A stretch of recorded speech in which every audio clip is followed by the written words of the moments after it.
Bapak, Ibu, Saudara-saudari, sahabat MHM, sahabat Yamari, dan para pemirsa, mari kita mulai ibadah online Yamari Nasional yang ke-18 ini dalam nama Allah Bapa, Putra, dan Roh Kudus. Amin. Shalom Bapak Ibu, Saudara-saudari pemirsa yang terkasih di dalam Tuhan Yesus Kristus. Demikian juga dengan keluarga besar Yamari yang ada di seluruh Nusantara, bahkan yang ada di luar negeri. Jumpa kembali dengan kami Yamari Online yang ke-18. Ibadah kita akan kita awali dengan pembacaan firman Tuhan yang akan saya ambilkan dari Mazmur pasal 133 ayat yang pertama sampai ayatnya yang ketiga, yang demikianlah bunyi firman Tuhan.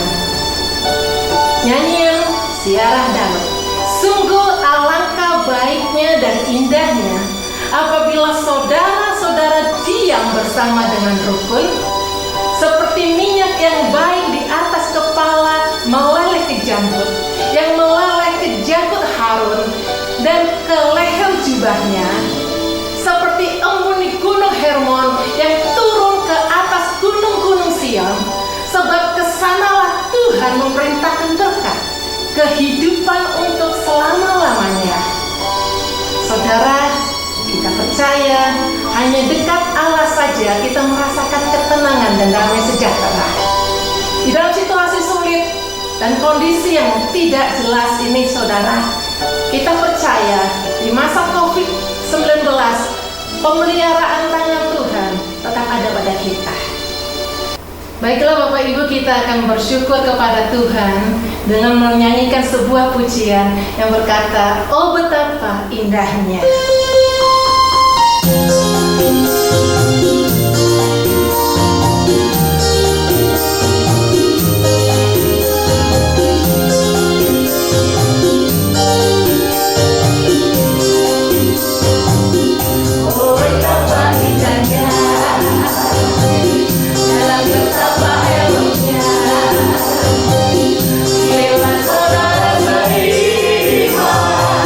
Hidup dalam bersatu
Selanjutnya kita akan mendengarkan kesaksian dari Ibu Swandayani dari Purbalingga.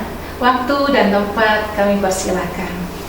Selamat siang Bapak Ibu dan saudara-saudari anggota Yamari di seluruh Indonesia. Saya Swandayani dari Yamari Purbalingga. Saya ingin berbagi pengalaman saya ketika beberapa tahun yang lalu saya sakit liver dan SGOT serta SGPT-nya cukup tinggi. Saya bed rest di rumah selama kurang lebih 1 minggu, tetapi ternyata setelah 1 minggu tidak menurun tapi makin menaik, sehingga dokter mengatakan saya harus dirawat di rumah sakit bed rest total.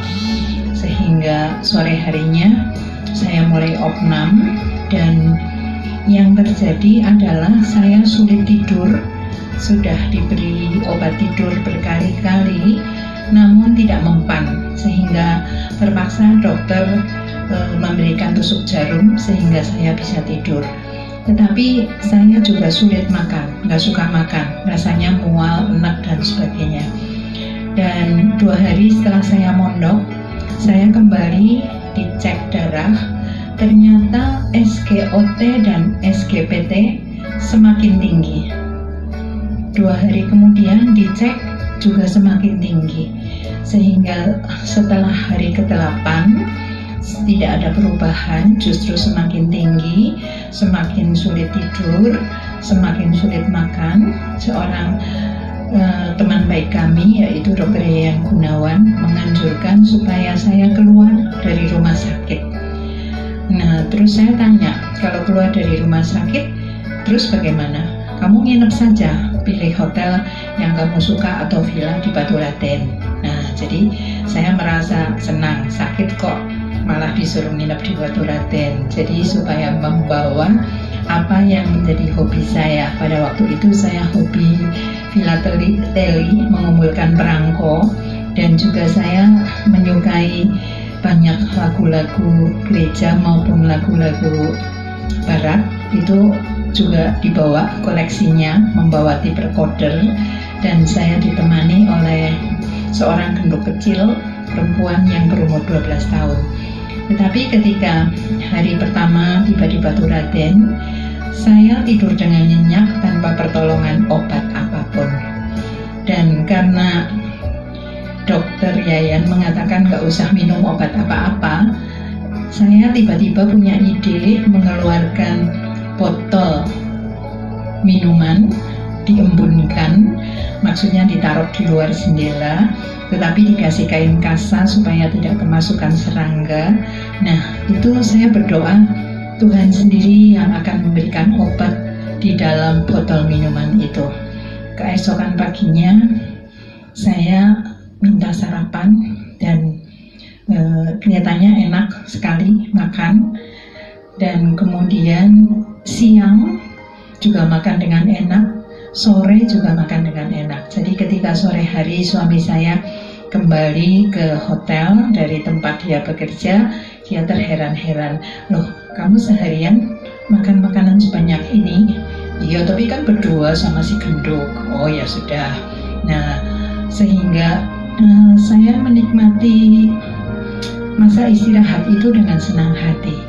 Ketika hari kelima, saya bilang, yuk pulang, saya sudah sembuh, saya sudah baikan. Suami saya mengatakan, kamu yakin sudah baikan? Yakin. Ya sudah, kita beberes, terus nanti di Purwokerto kita periksa ke laborat untuk mengecek berapa SGOT dan SGPT-nya. Ternyata setelah pemeriksaan selesai, saya sudah normal sama sekali. Artinya sembuh tanpa obat apapun, tetapi obat dari Tuhan yang ada di dalam botol minuman itu. Demikianlah kesaksian saya, kiranya bisa menjadi berkat bagi Bapak Ibu dan Saudara yang mendengarnya. Mudah-mudahan akan ada manfaatnya. Terima kasih. Tiba saatnya kita akan mendengarkan kebenaran firman Tuhan yang akan disampaikan oleh hambanya Bapak Pendeta Dr. Roni Mandang, MTH dari Jakarta. Mari kita siapkan hati kita, saudara, untuk mendengarkan kebenaran firman Tuhan. Dengan terlebih dahulu kita nyanyikan sebuah pujian. Kami berkumpul Tuhan di hadapan tahta kehadiran-Mu.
Saudara-saudara yang dikasihi oleh Tuhan, mari kita bersatu dalam doa untuk memohon firman Tuhan yang akan kita dengar bersama-sama. Mari kita berdoa.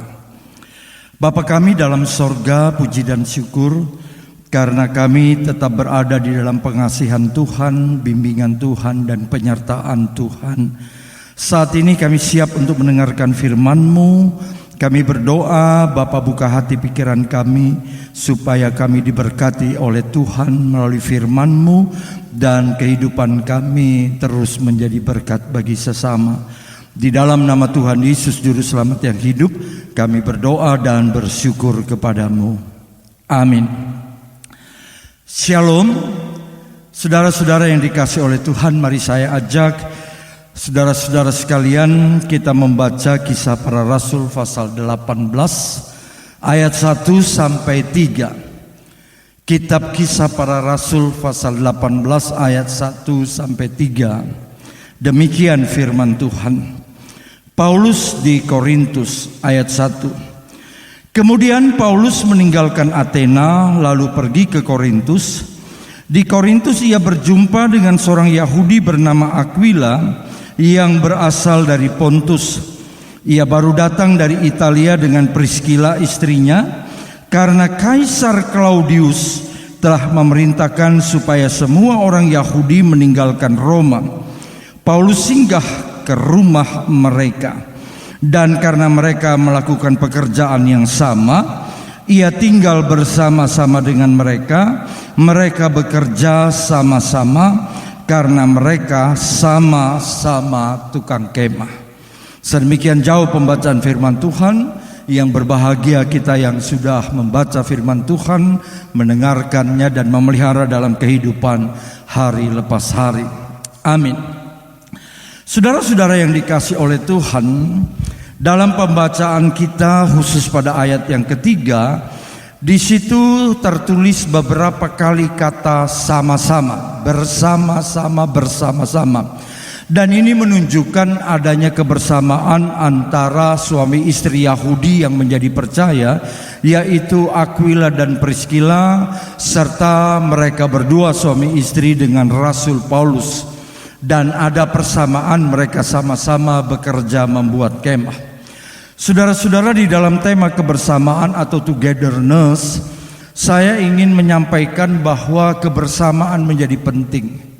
Bayangkan kalau satu negara, gereja, keluarga tidak lagi berjalan bersama-sama, perpecahan terjadi. Nah, Aquila dan Priscilla adalah suami istri yang memiliki kehidupan, pernikahan, pekerjaan, pelayanan yang pada dasarnya memperkaya banyak orang. Ada orang yang mungkin kehidupannya baik tapi pernikahannya tidak, atau pekerjaannya baik, pelayanannya tidak. Kita akan belajar tentang kebersamaan dari Aquila dan Priscilla. Kalau saudara-saudara lihat peta perjalanan pelayanan Aquila dan Priscilla bersama dengan Rasul Paulus, mereka ada di Roma, kemudian ada di Korintus, ke Efesus, menunjukkan suami istri ini bergerak begitu penuh semangat dan tantangan melayani Tuhan Yesus. Nah, kita bisa lihat peta perjalanan ini. Suami istri ini adalah suami istri yang bersama-sama. Tanpa bersama-sama rumah tangga tidak akan menjadi kuat. Nah, saudara-saudara yang dikasih oleh Tuhan, kalau kita membaca pada beberapa ayat yang sudah kita baca, bahwa Aquila dan Priscilla sama-sama tinggal di Roma. Tetapi pada tahun 47 Masehi, Kaisar Claudius mengusir semua orang Yahudi tinggalkan kota Roma. Sehingga yang kita lihat pekerjaan dalam membuat kemah diusir oleh Kaisar Claudius. Mereka tidak punya apa-apa dan mereka harus membawa barang apa adanya dan berangkat ke Korintus. Menjadi tukang kemah, kalau kita lihat di dalam peta atau diagram yang saya sampaikan, kalau keluarga yang tidak memiliki banyak dana, mereka biasanya tinggal di satu kemah yang berkeadaan yang tidak begitu baik, dan ini menunjukkan status sosial dari keluarga tertentu. Tetapi kemah yang baik, kalau ibu bapak lihat di dalam slide, ibu bapak akan melihat bahwa kemah yang baik terbuat dari bahan yang baik, tidak usang, dan mampu menampung beberapa keluarga aman tinggal di dalam kemah ini. Ini bagian yang pertama sebagai tukang kemah. Lalu selanjutnya saudara-saudara, ketika Aquila dan Priscilla harus tinggalkan Roma, sebenarnya mereka berada dalam posisi yang sama-sama menderita. Kalau mereka memiliki rumah yang baik di kota Roma, karena diusir, tidak bisa bawa segala-galanya, punya kolam renang, punya teras yang baik, dan semua itu harus ditinggalkan akibat fatwa atau perintah daripada Kaisar Claudius. Mereka sama-sama bekerja dan mereka sama-sama mengalami penderitaan, tinggalkan seluruh kekayaan yang dimiliki. Ini luar biasa kebersamaan seperti ini. Pada catatan saya yang ketiga, mereka bersama-sama di Korintus mulai pekerjaan yang baru, tetapi di sana ternyata tanpa diduga Aquila Priscilla berjumpa dengan Rasul Paulus, dan Paulus melayani keluarga ini, dan disebutkan bahwa keduanya menerima Tuhan Yesus. Saya menyebutnya ini merupakan suatu kuasa mujizat yang terjadi. Rumah tangga pernikahan mereka dibaharui, dan di sini awal pelayanan dari suami istri, dari seorang pengusaha, walaupun tidak meninggalkan usahanya, mereka tetap melayani Tuhan, sama-sama bertobat. Ada banyak keluarga Kristen yang kalau seminar, kalau ibadah, kalau pemindahan di gereja, saya seringkali bertanya, mana suamimu, mana istrimu, mana anak-anakmu? Semua sendiri-sendiri. Tetapi Aquila dan Priscilla kerja sama-sama, menderita sama-sama, tetapi juga bertobat sama-sama. Sehingga saudara-saudara yang dikasih oleh Tuhan, kalau kita memperhatikan catatan yang keempat, mereka adalah suami istri yang punya kerinduan untuk mengenal Tuhan Yesus. Dan karena itu mereka belajar firman Tuhan. Pada ayat yang ke-11, maka tinggallah Paulus di situ, yaitu di rumah Titius Justus, dan selama 1 tahun 6 bulan mengajarkan firman Allah di tengah-tengah mereka. Aquila dan Priscilla ikut bergabung dalam kelas pembelajaran selama 1 tahun 6 bulan. Ada banyak keluarga yang mengatakan kami bertobat, kami percaya, kami setia kepada Tuhan Yesus, tetapi tidak mau belajar. Nah, ini yang kita lihat, sama-sama belajar firman Tuhan. Lalu saya ingin menyebutkan bahwa pernikahan yang tidak dibangun melalui kebenaran firman Tuhan, itu akan menjadi pernikahan yang keropos, pernikahan yang tidak tangguh, yang tidak siap menghadapi tantangan. Ada banyak rumah tangga hancur karena tidak diurus oleh firman Tuhan. Rumah tangga bahagia bukan hanya karena harta kita miliki, tapi karena ada firman Tuhan di tengah-tengah kehidupan keluarga. Dan karena itu saya berkali-kali sebagai seorang hamba Tuhan, saudara-saudara juga hamba Tuhan, saya seringkali mengatakan pastoral pernikahan yang baik itu tidak dilakukan sebelum perkawinan, tetapi setelah perkawinan juga harus dilakukan terus-menerus untuk menjaga harmonisasi dan kebersamaan dalam suatu keluarga. Ini catatan yang keempat. Lalu pada catatan yang kelima, kita melihat bagaimana Aquila dan Priscilla sama-sama melayani orang-orang yang percaya. Kalau kita baca di dalam Kisah Rasul 18 ayat 26, ada seorang bernama Apolos dari Alexandria. Dia mengerti banyak hal tapi tidak sungguh-sungguh memahaminya, sehingga dikatakan dia mengajar dengan berani di rumah ibadah. Tapi setelah Priscilla dan Aquila mendengar, maka Apolos dipanggil ke rumah, membawa dia ke rumah mereka dengan teliti menjelaskan kepadanya jalan Allah. Suami istri ini bukan suami istri yang bermodalkan kesetiaan saja, semangat pelayanan, tetapi dalam pengetahuan firman Tuhan, saya menganggap mereka adalah suami istri yang baik, keluarga yang baik. Gereja perlu ditunjang oleh anggota jemaat dalam bagian keluarga-keluarga yang seperti ini. Lalu catatan yang keenam, dikatakan bahwa Aquila Priscilla adalah sama-sama sebagai kawan sekerja Rasul Paulus. Roma pasal 16 ayat 3 katakan, sampaikan salam kepada Priscilla dan Aquila, teman-teman sekerjaku dalam Kristus Yesus. Teman-teman sekerja. Ini menunjukkan betapa suami istri ini belajar firman Tuhan, terjun di dalam pelayanan, merupakan hal yang sungguh luar biasa. Catatan yang ketujuh, bersama-sama mereka suami istri ini menyelenggarakan kebaktian di rumah mereka. Jadi ada ibadah di rumah mereka, dan saudara-saudara lihat apa yang dikatakan Rasul Paulus dalam Roma 16 ayat 5. Salam juga kepada jemaat di rumah mereka. Ada jemaat di rumah dari Aquila dan Priscilla. Salam kepada Epenetus. Siapa Epenetus? Saudara yang kukasihi, yang ditulis begini, yang adalah buah pertama dari daerah Asia untuk Kristus. Maka kita melihat di sini dengan jelas bahwa Epenetus sebagai buah pertama hasil pelayanan pekabaran Injil di Asia bukan lahir dari rumah ibadah, tapi lahir dari rumah di keluarga Aquila dan Priscilla. Ini luar biasa. Lalu pada catatan yang ke-8 kita bisa membaca dalam Roma 16 ayat 4 bahwa dikatakan mereka suami istri yang sama-sama mempertaruhkan nyawanya. Paulus berkata begini, mereka telah mempertaruhkan nyawanya untuk hidupku. Berapa banyak suami istri di gereja yang selalu pasang badan buat gembalanya, buat para pelayan Tuhan. Seringkali kalau pelayan Tuhan bagus dipuja-puji, tapi kalau kita melihat kelemahan seorang pelayan Tuhan, kita akan segera mencercanya dan menjauhkan. Aquila dan Priscilla bukan seperti itu. Bahkan Rasul Paulus mengatakan, karena itu ada banyak orang berterima kasih kepada suami istri ini. Dikatakan, bukan aku saja yang berterima kasih kepada mereka, tetapi juga semua jemaat yang bukan Yahudi, yang terdiri dari berbagai bangsa, berterima kasih atas peran suami istri di dalam membangun kebersamaan.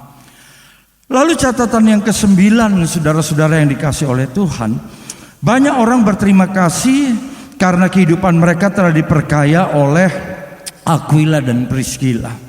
Kepada mereka bukan aku saja yang berterima kasih, tapi juga semua jemaat bukan Yahudi. Hidup yang kita miliki adalah kesempatan. Hidup yang kita miliki adalah pelayanan, dan itu akan menjadi kemuliaan di tangan Tuhan kalau kita semua sungguh-sungguh membangun kebersamaan, yaitu togetherness. Rumah tangga yang tidak bersama-sama, gereja yang tidak bersama-sama, bangsa yang tidak bersama-sama, Yesus sendiri mengatakan akan hancur.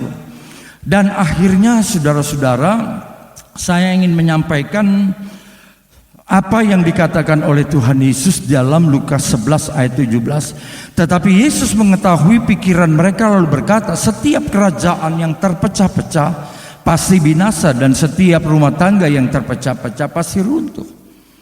Penting untuk selalu bersama-sama. Bahwa suami istri yang berbeda-beda harus mengerti. Kenapa di Alkitab dikatakan bahwa seseorang yang mau menikah, dia tinggalkan hidupnya dan dua orang ini menjadi satu. Sederhananya bahwa 1 tambah 1 dia menjadi 1. Hanya bisa terjadi kalau yang satu mau potong setengah, yang satu mau potong setengah, maka baru bisa menjadi satu. Ego tidak boleh dibawa, kehebatan diri tidak boleh dibawa. Nah sekarang renungkan, sebagai keluarga Kristen, saudara-saudara, pada akhirnya saya ingin mengajak bahwa sebuah statement yang penting dari kebersamaan, mari bangun kehidupan sebagai terang yang diperkaya oleh Tuhan untuk memperkaya banyak orang. Ini penting.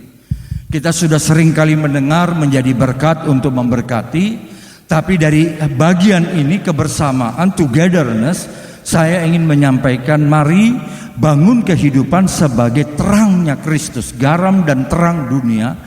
Dan kita yang adalah terang dan garam dunia itu diperkaya oleh Tuhan Yesus Kristus untuk memperkaya orang banyak.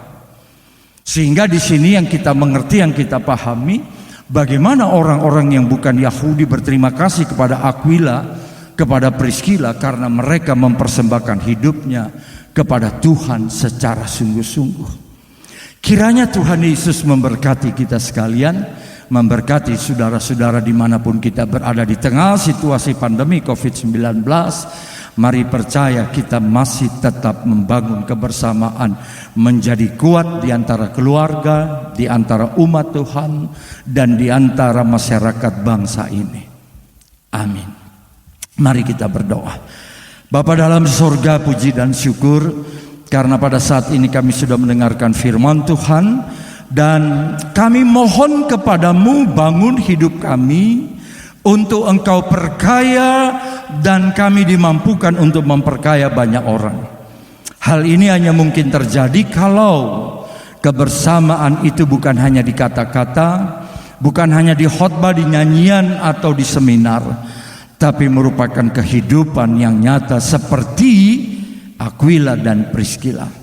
Terima kasih Bapa, Engkau memberkati kami di dalam nama Tuhan Yesus Kristus. Amin.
Bersyukur kita masih diberikan kesempatan menjalani hidup di tengah merebaknya pandemi COVID-19 yang sudah berlangsung lebih dari 6 bulan, dan entah sampai kapan wabah ini akan selesai.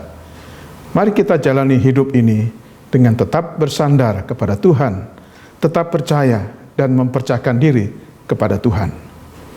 Kiranya damai sejahtera Allah yang melampaui segala akal akan memelihara hati dan pikiran kita dalam Tuhan Yesus Kristus. Amin.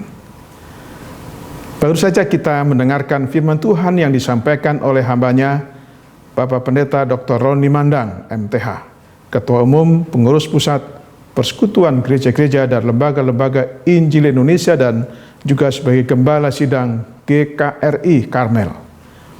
Kiranya memberkati kita semua dalam menjalani hidup bersama keluarga, teman, dan sahabat dengan saling memperhatikan, saling menolong, saling membantu, dan saling menguatkan.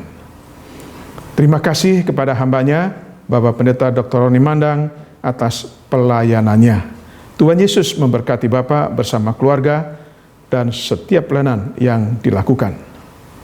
Terima kasih juga kepada Ibu Swandayani dari Purbalingga, dan juga kepada Ibu Devina Karya Sasmita dari Jakarta atas kesaksian dan pujian yang indah dan sangat memberkati. Ibadah online Yamari Nasional berikutnya yaitu yang ke-19 tanggal 10 Oktober 2020 dengan tema Mengapa Kita Harus Bersyukur akan disampaikan Pendeta Dr. Dike Mokodaser MTH dari Yamari Cabang Samarinda, Kalimantan Timur. Mohon doanya agar pelayanannya nanti menjadi berkat dan membawa kemuliaan bagi nama Tuhan. Melalui kesempatan ini, saya mengingatkan himbauan pemerintah dalam masa pandemi COVID-19 untuk tetap mentaati protokol kesehatan dengan ketat. Antara lain, selalu menggunakan masker,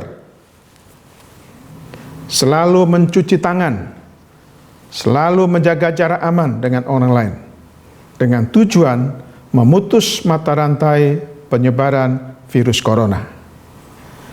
Di akhir penayangan ibadah online ini akan ditayangkan nomor rekening bank dan QR Yamari yang Bapak Ibu Saudara bisa memberikan persembahan.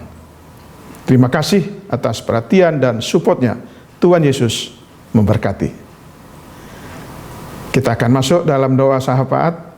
Sebelumnya mari kita nyanyikan sebuah lagu, Tuhan, ku mau menyenangkanmu.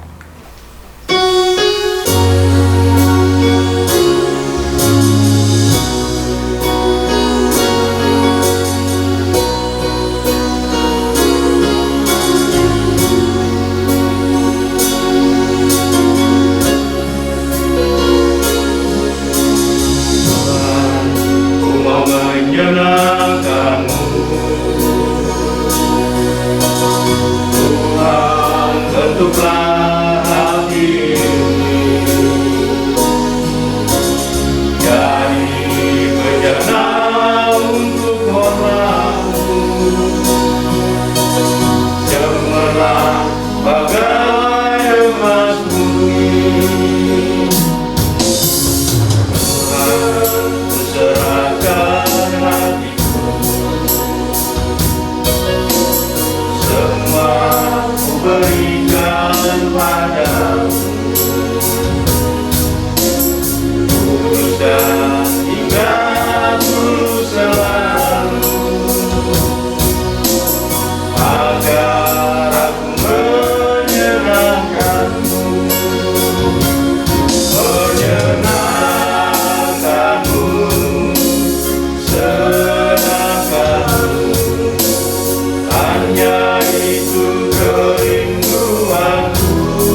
Mari kita satu di dalam doa. Bapa Surgawi, kami sangat bersyukur dan berterima kasih atas pertolongan dan penyertaan-Mu bagi kami hingga saat ini.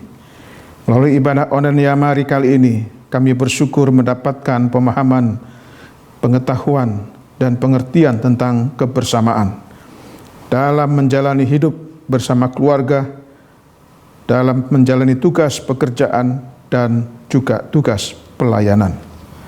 Tuntunlah kami ya Tuhan agar kami patuh, taat, dan setia menjadi pelaku firman Tuhan. Agar hidup kami terus bersinar, memancarkan cinta kasih Tuhan di tengah kehidupan yang masih sulit dan penuh dengan tantangan. Agar kami tetap tegar di masa sukar dan terus bersinar bagi kemuliaan Tuhan dimanapun kami berada. Berkatilah hamba-Mu, Bapak Pendeta Roni Mandang, yang telah menyampaikan firman Tuhan dalam ibadah online Yamari ke-18 ini. Berkatilah tugas dan pelayanannya sebagai Ketua Umum, Pengurus Pusat Persekutuan Gereja-Gereja dan Lembaga-Lembaga Injil Indonesia, dan juga sebagai pimpinan atau gembala Gereja GKRI Karmel. Berkati Ibu Swandayani yang telah memberikan kesaksian. Berkati Ibu Devina yang telah memberikan kesaksian pujian yang indah. Kami berdoa untuk program ibadah online episode yang ke-19 tanggal 10 Oktober 2020 dengan tema Mengapa Kami Harus Bersyukur, yang akan disampaikan oleh hamba-Mu Pendeta Dr. Dike Mokodaser. Berkati dan urapi hamba-Mu ini dalam persiapan dan penyampaiannya nanti. Bapa Surgawi, kami berdoa bagi para pemirsa ibadah online Yamari dimanapun mereka berada, yang saat ini sedang bergumul dengan berbagai masalah hidup, baik masalah kesehatan yang sedang terganggu, masalah ekonomi yang terpuruk, masalah pekerjaan yang sulit, masalah keluarga, hubungan suami istri yang kurang harmonis, hubungan orang tua dan anak yang retak, pergumulan mencari teman hidup, dan lain sebagainya. Secara khusus kami berdoa untuk Bapak Anton Sugiarto di Jakarta, sakit saraf di kepala. Untuk Bapak Hadiku, Koordinator MHM Yamari Makassar, sakit hidung. Untuk maminya Ibu Yeni, Koordinator Yamari Semarang, sedang rawat jalan. Untuk Bapak Edi Joko Prakoso, Koordinator MHM Malang, sakit tumor di paru. Untuk Bapak Weli Kalampung di Surabaya, sakit gula. Untuk Dr. Gigi Kris dari Temanggung, sakit kanker pankreas, yang saat ini sedang dirawat di rumah sakit di Singapura. Untuk Ibu Pendeta Emeritus Ung Jiwalan dari GKI Tasikmalaya, sakit berat di Rumah Sakit Barumus, Bandung. Untuk Bapak Gwi Tekbi, ayahnya Diana Sari Semarang, sakit tua yang menjadi beban keluarga. Kiranya tangan Tuhan yang berkuasa menjamah dan menyembuhkan tubuh yang sakit. Dalam nama Yesus, jadilah sembuh. Kami percaya kepada Tuhan yang hidup dan yang maha kuasa, yang berdaulat atas alam semesta. Tuhan yang sanggup menolong dan menyembuhkan kami. Dengarlah doa kami ya Bapa, dan kami alaskan doa ini dalam nama Tuhan Yesus Kristus yang telah mengajar kami berdoa. Bapa kami yang di surga, dikuduskanlah nama-Mu, datanglah kerajaan-Mu, jadilah kehendak-Mu di bumi seperti di surga. Berikanlah kami pada hari ini makan kami yang secukupnya, dan ampunilah kami akan kesalahan kami, seperti kami juga mengampuni orang yang bersalah kepada kami.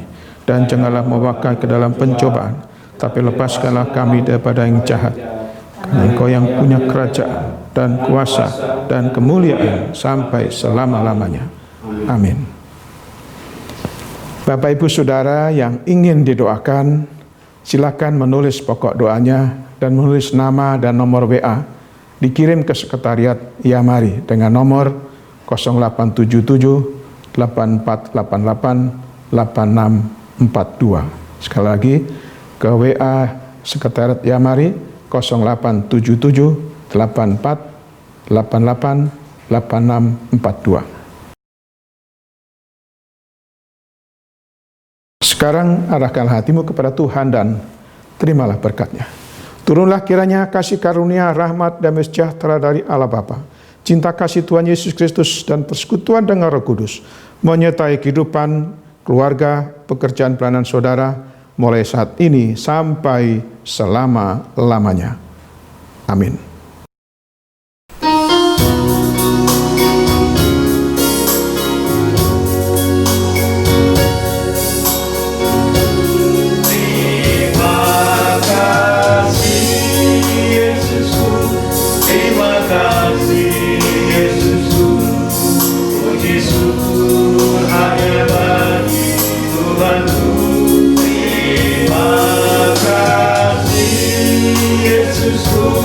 Terima kasih Yesusku, puji syukur hanya bagi Tuhan.